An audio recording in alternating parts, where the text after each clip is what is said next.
You are listening to the IoT For All Media Network. Hello, everyone, and welcome to another episode of the IoT For All Podcast, the number one publication and resource for the Internet of Things. I'm your host, Ryan Chacon, and on today's episode, we have Dan Mathers, the president and CEO of 11X.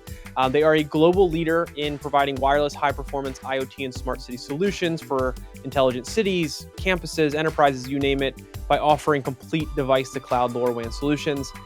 We talk a lot about smart cities in this conversation, talk about the big key drivers for smart cities, flagship use cases, smart parking, kind of give you a little hint into what one of those flagship use cases is, how to get started, and kind of why the best approach may be more of a modular type approach, and then the musts a company should have when developing IoT solutions. And we round out the conversation talking about just general challenges that we're seeing in the space. We kind of tend to do that with a lot of different guests, mainly to show different perspective on the challenges associated with IoT, how to overcome them, and provide you all with the best advice for adopting IoT and getting it into your business and into the business of your clients. But all in all, fantastic conversation with Dan. I really hope you get a lot of value out of it. But before we get started, if any of you out there are looking to enter the fast-growing and profitable IoT market, but don't know where to start, check out our sponsor, Leverage. Leverage's IoT solutions development platform provides everything you need to create turnkey IoT products that you can white label and resell under your own brand.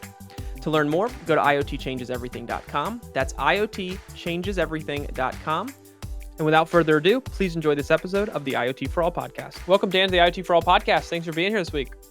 Thanks a lot. Great to be here. Yeah, looking forward to it. Let's go ahead and kick this off by having you give a quick introduction about yourself to our audience. Sure. I'm Dan Mathers. I'm president and CEO of a company called 11X. We're a company that enables smart communities through intelligent digital solutions and really focused on driving value in the smart parking space. Fantastic. And aside from smart parking, what other kind of areas do you play in the more the community smart cities area, or smart parking kind of the main focus right now? The main focus for us right now is in smart parking or performance parking, Sure. because we think that delivers the biggest value bang for the buck. But we also have a number of other solutions in Sure. the smart water metering and smart building space.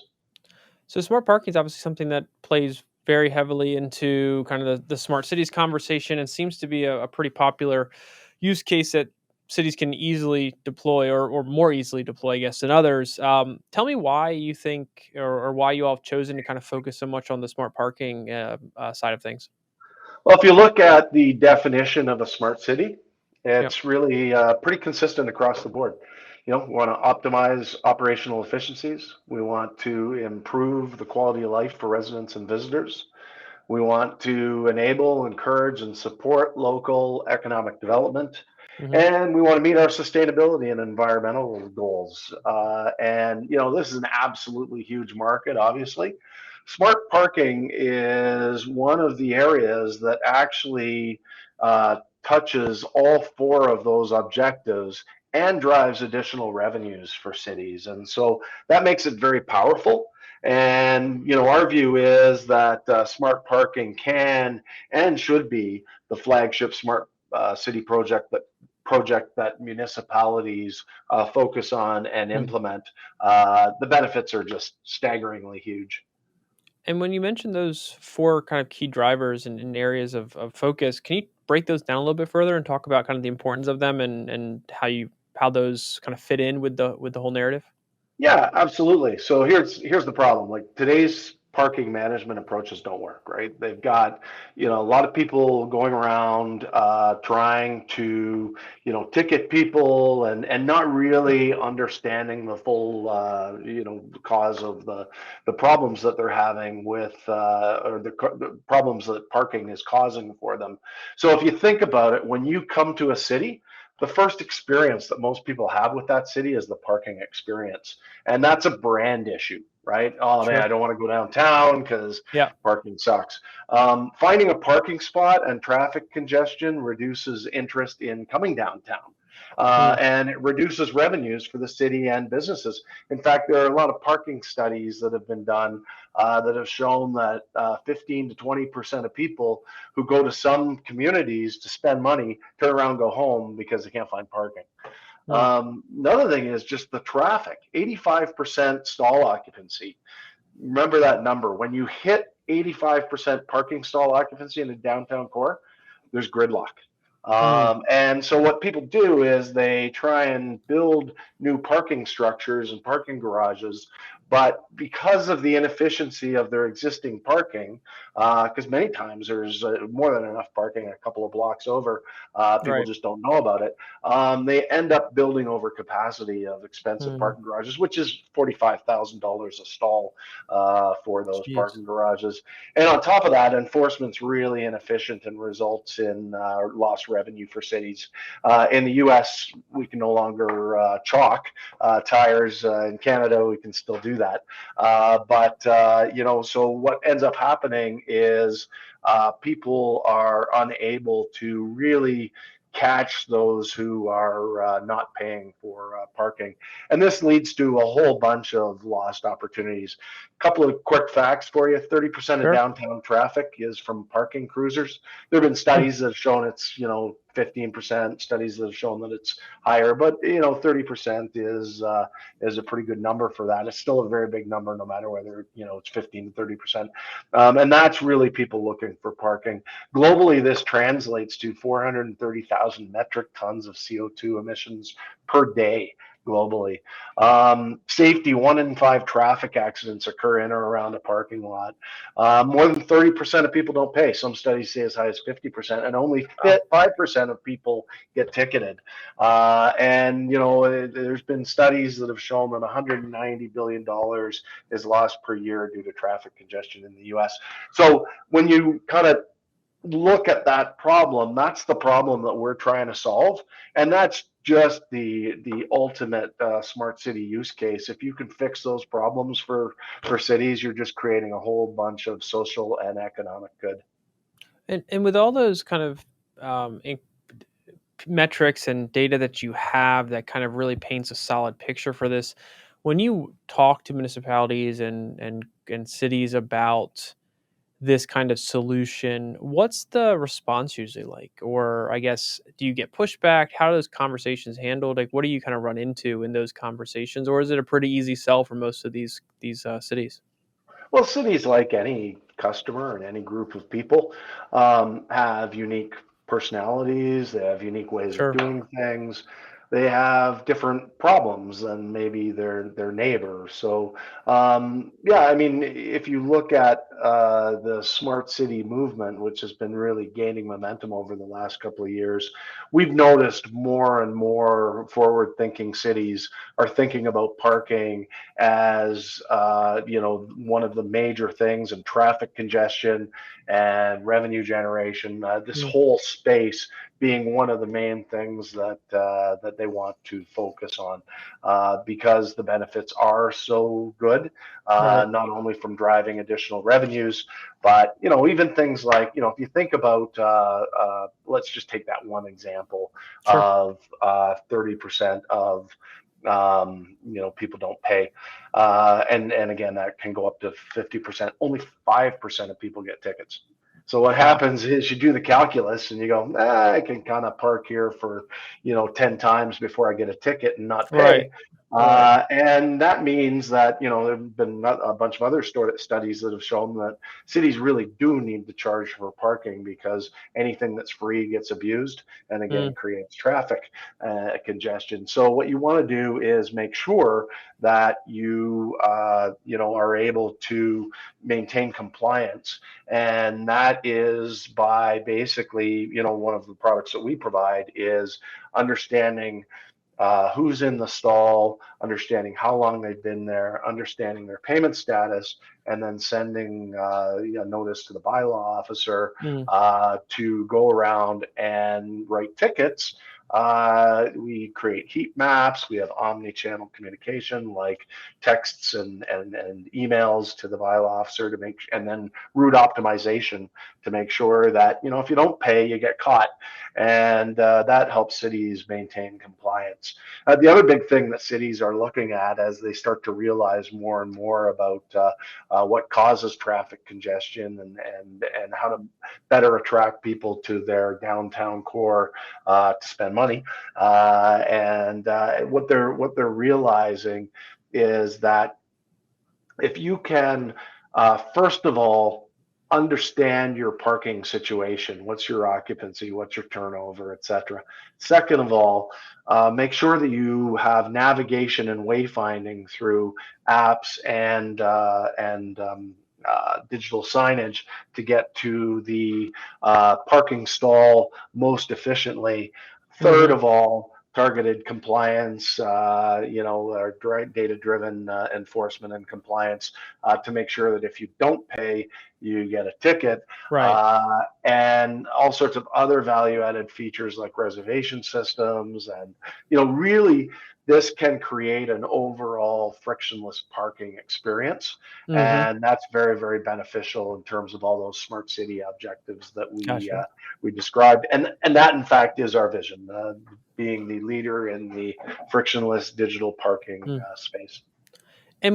And this may be you can kind of pull this out to be a little bit broad here, but when you're talking to these cities about getting started, what advice do you have for cities looking to adopt this kind of solution, and in general, just IoT solutions across the board? Are there kind of any commonalities between the approach in which and you suggest they adopt as opposed to kind of maybe doing everything all at once, or helping um, suppress any of the hesitation they may have?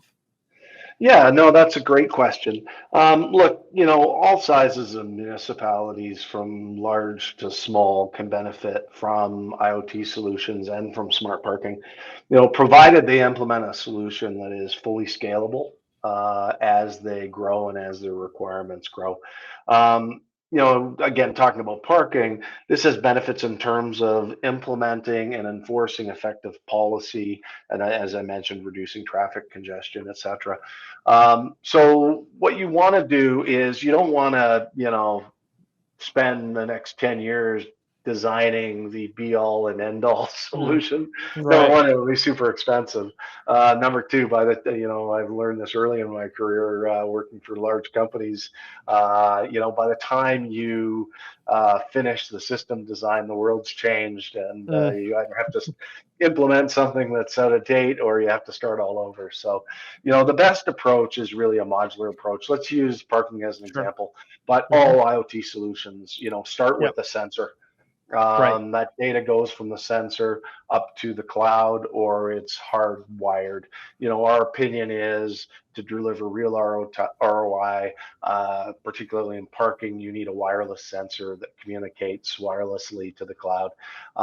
Then what you need is to get that data from the cloud into application software, and there are many, many use cases that can be driven.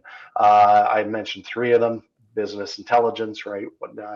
What's the turnover, dwell time, et cetera, on stalls, navigation and wayfinding to direct people into the nearest, most efficient parking stall, the direct data-driven enforcement and compliance. But if you think a little bit further, we talked about reservation systems, being able to reserve spots. We talked about, we haven't talked yet about this, but monetizing the curb so that Okay. cities can monetize the curve for all these service providers. And beyond that, dynamic pricing. So changing the pricing on certain streets has been proven to not only balance occupancy, so you always stay under that 85%, but also drive additional revenues, even though overall the average pricing goes down. So what I'm trying to paint a picture here of is, it starts with really, really accurate, low cost stall occupancy. And the amount of things you can do from that are, 10, 15 different application area use cases that we've identified. Right. But you don't want to start with all 15 all at once. You want to basically start with those applications that are unique to your city. And almost every city has, a need for the business intelligence, a need for the navigation and wayfinding through digital signage and apps, and also the data-driven enforcement and compliance. Right. By the way, so the first one really gives you a picture of where you're at. The second one gives you a picture of, or helps you manage your traffic congestion. And the Hmm. third one drives revenue. We've shown that through data-driven enforcement and compliance, that our entire IoT system gets paid for in under a year. Now our sensors themselves, which we use, they're the only ones that are patented and go beneath the surface of the pavement, covered with epoxy, Right. and with 99.6% accuracy and 10 years battery life. So we get an extra 9 years of benefit after it's paid for itself. So the ROI is just off the charts. So what you want to do is you want to start small. You want to have a modular approach. Our recommendation is that you work for the core system, work with a provider that does the sensor and the connectivity and the application software, and that's really so that you can make sure that it's a bulletproof, always works system. Absolutely. There's a lot of vendors out there that provide different pieces, but if it's all provided by one vendor, there's a lot of benefits. Add use cases as you go along. Add new areas of the city that you want to have added Right. to smart parking. Right. Add these features, and that's the best way to do it, whether you're a small city or whether you're a large city. And I'm talking about parking as an example, Yeah. but that applies really across the board. There are so Yeah. many application areas. Right. Don't Right. try and do everything all at once. Pick where the biggest bang for the buck is and focus on that. Yeah, I was going to jump in and kind of kind of tie onto that, and that it's not just a smart parking approach. It's for almost all IoT solutions, even outside of smart cities, just that modular approach and starting small, proving out ROI, making sure things are working correctly, and then building on top of that. From there, usually increases the likelihood of success. Um, and one thing I wanted to ask you is when we're kind of thinking about this now at a higher level, as opposed to just smart parking, just smart cities, what do you think are the biggest musts or the most important things for a company to consider when developing a solution? We're talking about obviously ROI, we've mentioned scalability, et cetera. Where would you say the kind of the main and the most important things lie there? For the supplier or the customer? It could probably, you could take it from either side. I think maybe we talk about it from more of the customer side, just what they need to be looking for when they're adopting an IoT solution, and like obviously in matching up the ROI needs to be important. The company they work with and their skill set and expertise is important. But just what are your thoughts there? Yeah, that's great. So this generally falls into the bucket of um, the entire kind of class of innovation budget. So there's a lot of cities out there that actually have, had a lot of luck uh, implementing and piloting these solutions Hmm, based on having an innovation budget. So, sure. if you think about it, they've got a lot of vendors coming to them and going, hey, if you give me $10 million, I'll make you smart, with no real proof points that Right. they're going to be that much better off. However, if you can start small with an innovation budget, many cities can do projects up to $100,000 to try out different technologies on a pilot basis. So that's been something that's been very successful for the cities that we've looked at. The other thing is, you can go as a city and you can go and do the search. You can say, hey, I have this problem and I want to go and find the problem. But there's a lot of consultants out there that Mm, specialize in this area. And parking, for example, there's a number of parking consultants, but there's consultants in the water metering space and the smart building space. And what a consultant does for you is they're a subject matter expert. right. They're understand the big picture and your bigger transportation picture in the case of parking, providing a broad cross-sector experience. Because if you've got water metering, residential water metering, it's also there's water metering for industry and there's water, etc. Sure. Knowing the latest in the technology, saving really money in the long run, and then being a trusted partner as kind of the program evolves. So not to say that I'm not Mm, advertising consultants services, but it's a Right. good thing to do to have somebody with subject matter expertise For in the sure. area Yeah. working with you. Second of all, or sorry, third of all, once you've got kind of your problem identified and you've got a little bit of consulting advice and you've done a pilot or two, then I think you want to make sure that you understand the scalability of the solution. As a small to medium sized city, you don't want the big ginormous project and vendor that doesn't scale down to your size of city. By the same token, if you're starting with a smaller implementation in your smaller city, you want to make sure you get something that's scalable to large implementations, particularly if you're a growing city Mm, or a larger city. A lot definitely. of these cities that have a large tourist influx in the summer. This what the city looks like in the summer is completely different from what the city looks like Sure. in the winter from a lot of Sure. different angles, or vice versa. If you're a ski town or whatever. And Right. so making sure that not only is your system appropriately scalable for your size of business, but also that it will provide value through all the cycles that you go through the year. So there's a lot to think about, Mm, but really, you've got social ROI and you've got financial ROI, and the best city solutions that you can possibly pick deliver on both. definitely. That makes a lot of sense. Before we wrap up here, I wanted to ask you two final questions. The first, we've talked a lot about kind of the musts that companies or I guess adopters need to be thinking about when they're adopting IT solutions. We talked a ton about smart parking and municipalities and cities and kind of how overall that whole approach.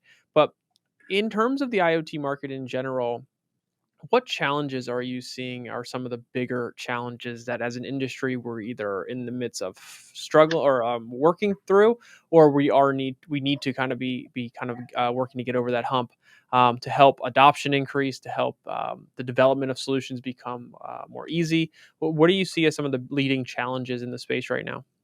Yeah, great question, Ryan. The over the last couple of years, the industry has gone from a transportation through a transition, like most industries, right? Like I was an early Wi-Fi guy in the industry, and back in the early days, nothing worked with anything, and there were reliability issues pretty well with every part of the Sure. system. And if you go back, 5 or 10 years in the IoT space in its nascent stages, that was an issue. That's largely been sorted out now with connectivity technologies like LoRaWAN in the industry maturing and settling on. LoRaWAN as the unlicensed de facto standard for Hmm. LPWAN type applications. Right. So initially there was this Wild West phase in terms of, a bunch of standards and, a variety of technologies Sure. being tried, people doing their own proprietary thing. That's largely stabilized, as I said. So now you've got the main problems of how scalable is that sensor that Hmm. you're using? Because, we call it the DNA of IoT. Every IoT solution has a device, has network connectivity, and has application Right. software, right? So Right. the DNA of IoT. So how scalable is the sensor? How Hmm. scalable is the software platform? What Right. about the connectivity? How Sure. Sure. inexpensive is it? Right. How much power does your overall system consume? Because again, we're battery operated. We think that's going to be deliver the biggest value. But there's lots of applications that can't be battery operated. If you're doing high bandwidth video, you're going to need power. So what's the overall system cost? What's the total cost of ownership? And what's been happening over time is the total cost of ownership has been going down, and the benefit and the value has been going up. And we've kind of crossed over that point for many of these applications, including parking. And so now it's really now it's a people. It's really, as my co-founder says, the Internet of People that Mm, is, needs to be overcome, because people, have to change the way they're doing things, based on these new technologies and remote sensing. And so I think that it most recently has been something that I've noticed is a much bigger willingness for cities and the people who run them to look at new technologies and adopt them. One thing that we've done quite successfully is run peer-to-peer learning groups with various cities who've tried different technologies, whether they be our solution or other people, other types of solutions, and to give them the forum to be able to share with one another their learings, what worked, what didn't work, and that helps really accelerate adoption within cities. So, and the other thing, as I mentioned, focus on solving one problem at a time. Yep. Yeah, I totally agree. So for our audience out there who wants to learn more and kind of stay in touch, what's the best way for them to do that? Yeah, so by all means, reach out to me personally, Dan Mathers. Happy to have a conversation, or point you to any of the resources that I'm aware of that could help you. Nice. And as we kind of look forward here for a bit, talk to me real quickly before we jump off on kind of 11x's vision for the for IoT solutions going forward. Like, well, what's on the agenda? What should we be on the lookout for? Yeah, so as I mentioned, we're starting to see a large shift in the market towards adoption of IoT solutions in general. Our smart parking solution, we are now selling that solution globally.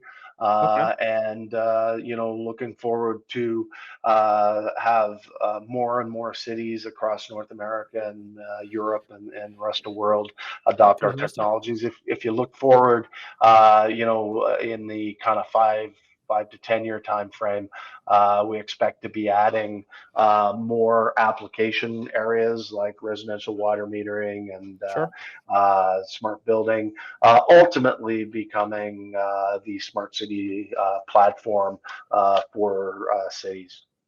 That's fantastic. Well, Dan, this has been a great conversation. I truly appreciate you taking the time. We've mentioned smart parking before, but we have not dove into it in this detail. And I think the story we were able to kind of tell and the picture you could paint for our audience as to the value this provides for cities, I think goes above and beyond anything our audience has probably heard from any of our guests. So this was a fantastic conversation. I appreciate you kind of sharing your insights, and we look forward to sharing this with our audience. Thanks a lot, Ryan. Look forward to talking in the future. Yeah, thank you. Thanks. All right, everyone. Thanks again for watching that episode of the IoT For All podcast. If you enjoyed the episode, please click the thumbs up button, subscribe to our channel, and be sure to hit the bell notification so you get the latest episodes as soon as they become available. Other than that, thanks again for watching, and we'll see you next time.